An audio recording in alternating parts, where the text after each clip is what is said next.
ಬಾಯಲ್ಲಿ ಇಟ್ರೆ ಕರಗುವಂತಹ ತುಂಬಾನೇ ಸಾಫ್ಟ್ ಅಂಡ್ ಸ್ಮೂತ್ ಟೆಕ್ಸ್ಚರ್ ಇರುವ ತುಪ್ಪದ ರವಾ ಕೊಬ್ಬರಿ ಹಲ್ವಾ ಮಾಡ್ತಾ ಇದ್ದೀನಿ. ಅದು ಬೆಲ್ಲ ಬಳಸ್ಕೊಂಡು. ಹಾಗೆ ಇದರಲ್ಲಿ ಇನ್ನೊಂದು ವಸ್ತು ಕೂಡ ಸೇರಿಸಿದ್ದೀನಿ. ಬನ್ನಿ ಯಾವ ವಸ್ತು ಹಾಕಿದ್ದೀನಿ, ಹಾಗೆ ಹೇಗೆ ಮಾಡೋದು ಅಂತ ನೋಡೋಣ. Hi friends, welcome to Bharathi's food channel.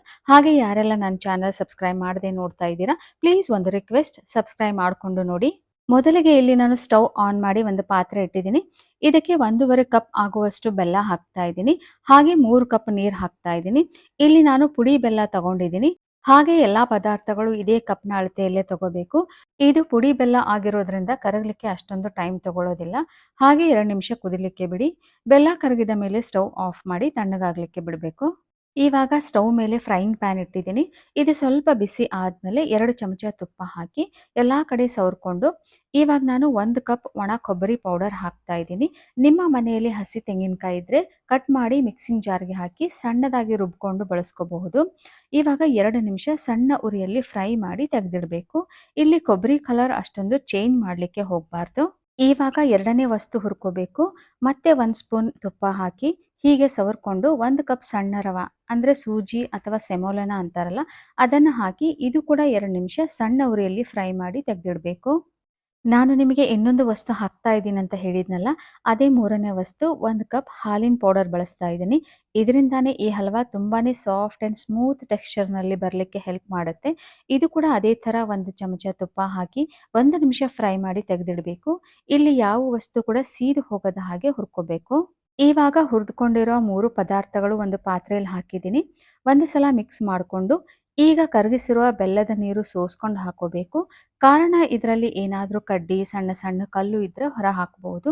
ಬೆಲ್ಲದ ನೀರು ಹಾಕಿದ ಮೇಲೆ ಚೆನ್ನಾಗಿ ಮಿಕ್ಸ್ ಮಾಡಿ. ನೀವು ನೋಡ್ಬೋದು ತುಂಬಾನೇ ನೀರಿನ ಥರ ಕಾಣಿಸ್ತಾ ಇದೆ. ಆಮೇಲೆ ನೋಡಿ ಯಾವ ಥರ ಕಾಣಿಸುತ್ತೆ ಅಂತ. ಇವಾಗ ಮುಚ್ಚಳ ಮುಚ್ಚಿ 20 ನಿಮಿಷ ಬಿಡಬೇಕು. 20 ನಿಮಿಷದ ನಂತರ ಓಪನ್ ಮಾಡಿ ನೋಡ್ತಾ ಇದ್ದೀನಿ. ಒಂದ್ಸಲ ಮಿಕ್ಸ್ ಮಾಡಿ. ಇವಾಗ ನೀವು ನೋಡ್ಬೋದು ಸ್ವಲ್ಪ ಗಟ್ಟಿಯಾಗಿದೆ ಅಂತ. ಯಾಕೆಂದ್ರೆ ರವಾ ಇದೆಯಲ್ಲ, ಅದು ನೀರು ಹೀರ್ಕೊಳ್ಳುತ್ತೆ. ಅದಕ್ಕೆ ಸ್ವಲ್ಪ ಗಟ್ಟಿಯಾಗಿ ಬರುತ್ತೆ. ಬನ್ನಿ ನೆಕ್ಸ್ಟ್ ಪ್ರಾಸೆಸ್ಗೆ ಹೋಗೋಣ. ಸ್ಟವ್ ಆನ್ ಮಾಡಿ ಅದೇ ಫ್ರೈಯಿಂಗ್ ಪ್ಯಾನ್ ಇಟ್ಟಿದ್ದೀನಿ. ಇವಾಗ ಇದಕ್ಕೆ 1 ಫುಲ್ ಕಪ್ ತುಪ್ಪ ಹಾಕಿದ್ದೀನಿ.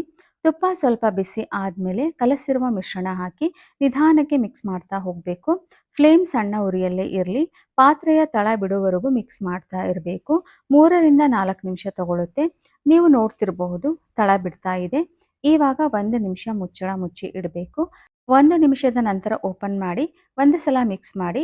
ಇವಾಗ 1 ಚಮಚ ಏಲಕ್ಕಿ ಪುಡಿ ಹಾಕಿ ಮಿಕ್ಸ್ ಮಾಡಿ ಇಡಬೇಕು.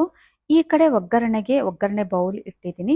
ಅದಕ್ಕೆ 3 ಚಮಚ ತುಪ್ಪ ಹಾಕಿ ಬಾದಾಮಿ, ಗೋಡಂಬಿ, ಪಿಸ್ತಾ ಮತ್ತು ದ್ರಾಕ್ಷಿ ಫ್ರೈ ಮಾಡ್ಕೋಬೇಕು. ಮೊದಲಿಗೆ ಬಾದಾಮಿ ಹಾಕಿ 30 ಸೆಕೆಂಡ್ ಫ್ರೈ ಮಾಡಿ. ನಂತರ ಗೋಡಂಬಿ, ಪಿಸ್ತಾ ಹಾಕಿ ಫ್ರೈ ಮಾಡ್ಕೋಬೇಕು. ಕೊನೆಯದಾಗಿ ದ್ರಾಕ್ಷಿ ಹಾಕಿ ದ್ರಾಕ್ಷಿ ದಪ್ಪ ಸೈಜ್ ಆದ ಕೂಡಲೇ ಸ್ಟವ್ ಆಫ್ ಮಾಡಿ. ಇವಾಗ ಹುರಿದಿರೋ ನಟ್ಸಲ್ಲಿ ಅರ್ಧ ಭಾಗ ಹಲ್ವಾದಲ್ಲಿ ಹಾಕಿ ಮಿಕ್ಸ್ ಮಾಡಿ. ಮಿಕ್ಸ್ ಮಾಡುವಾಗ ನೀವು ನೋಡ್ಬೋದು ಎಷ್ಟು ಸಾಫ್ಟ್ ಆ್ಯಂಡ್ ಸ್ಮೂತ್ ಆಗಿದೆ ಅಂತ. ನೀವು ಈ ಹಲ್ವಾ ಮಾಡುವಾಗ ಆ ಫೀಲಿಂಗ್ಸ್ನ ಅನುಭವ ಆಗುತ್ತೆ. ಇವಾಗ ಪ್ಲೇಟಲ್ಲಿ ಸರ್ವ್ ಮಾಡ್ಕೊಳ್ಳೋಣ.